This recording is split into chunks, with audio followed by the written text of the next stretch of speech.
ఒక బాధ్యతాయుతమైన రాజ్యాంగబద్ధమైన పదవిలో ఉన్నప్పుడు ఏం మాట్లాడినా జవాబుదారీతనంతో నిజాలు మాట్లాడాలి. నువ్వు గతంలో ప్రతిపక్షంలో ఉన్నప్పుడు బీఆర్ఎస్ పార్టీ మీద బుర్ర జల్లాలని అడ్డగోలుగా అబద్ధాలు ఆడితే చెల్లింది. కానీ నువ్వు ఈరోజు ముఖ్యమంత్రిగా ఉన్నావు. ముఖ్యమంత్రిగా కూడా అదే అబద్ధాల పరంపర కొనసాగిస్తే ప్రజల్లో నువ్వే పలచనైపోతావు. నువ్వు ఎప్పుడైనా తప్పిపోయి నిజం మాట్లాడినా నేను ఎవరు నమ్మని పరిస్థితి ఏర్పడుతుంది.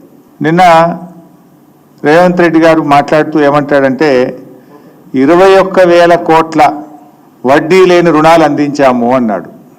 21,000 కోట్లు వడ్డీ లేని రుణం మహిళలకు ఈ సంవత్సరంలో అందించాము అన్నాడు. నేను మొన్న అసెంబ్లీలో క్వశ్చన్ వేసిన, ఇది అసెంబ్లీలో నా క్వశ్చను ఆన్సర్. ఇది నేనే ఒట్టిగా ఏది మాట్లాడను, ఏది మాట్లాడినా ఆధారాలతోని నిజాయితీగా మాట్లాడడం మాకు కేసీఆర్ గారు నేర్పారు. ఇది అసెంబ్లీలో మొన్నటి జరిగిన అసెంబ్లీ సెషన్లో నేను వేసిన క్వశ్చను, దీనికి సమాధానం సీతక్క గారు మంత్రి గారు ఇచ్చారు. క్వశ్చన్లో ఏంటంటే whether interest free loans will be applicable to the total amount of loan to be taken by the women.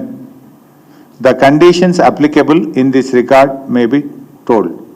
ప్రభుత్వం ఏం ఆన్సర్ ఇచ్చిందంటే ద లోన్స్ అవైల్డ్ బై ఎస్ఎస్జీస్ from banks and Srinidhi are eligible to interest subvention.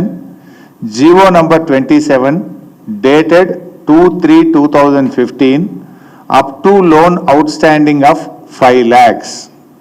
అంటే ఇది కేసీఆర్ గారు ఇచ్చిన GO 2015వ సంవత్సరంలో 5 లక్షల రూపాయల వరకు శ్రీనిధి కింద కానీ ఎస్హెచ్జి గ్రూప్స్ బ్యాంక్ లింకేజ్ కింద కానీ తీసుకుంటే 5 లక్షల వరకు వాళ్ళకు వడ్డీ లేని రుణం అందిస్తామని 2015లో కేసీఆర్ గారి ప్రభుత్వం జీవో ఇచ్చింది.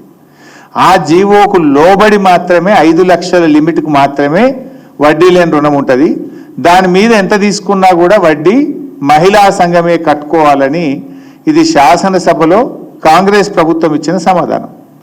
మరి నేనేమంటున్నారు, 21,000 కోట్ల వడ్డీ లేని రుణం అందించాము అన్నారు. ఇప్పుడు ఒక్కొక్క గ్రూప్కు 15 లక్షలు 20 లక్షల రూపాయలు తీసుకున్నారు. మరి 20 లక్షల గ్రూప్ తీసుకున్న గ్రూప్కు వడ్డీ లేని రుణం వస్తుందా?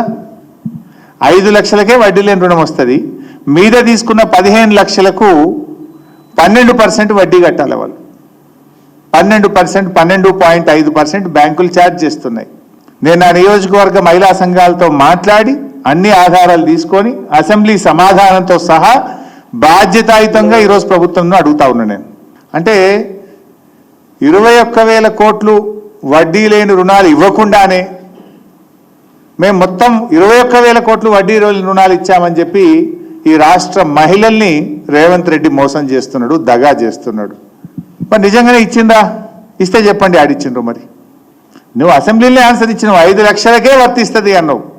అంటే 10 లక్షలు తీసుకుంటే 5 లక్షలకు వడ్డీ లేని రుణం, మీద 5 లక్షలకు 12% వడ్డీ. 15 లక్షలు తీసుకుంటే మీద 10 లక్షలకు వడ్డీ కట్టాలి. 20 లక్షలు తీసుకుంటే మిగతా 15 లక్షలకు 12% వడ్డీ కట్టాలి.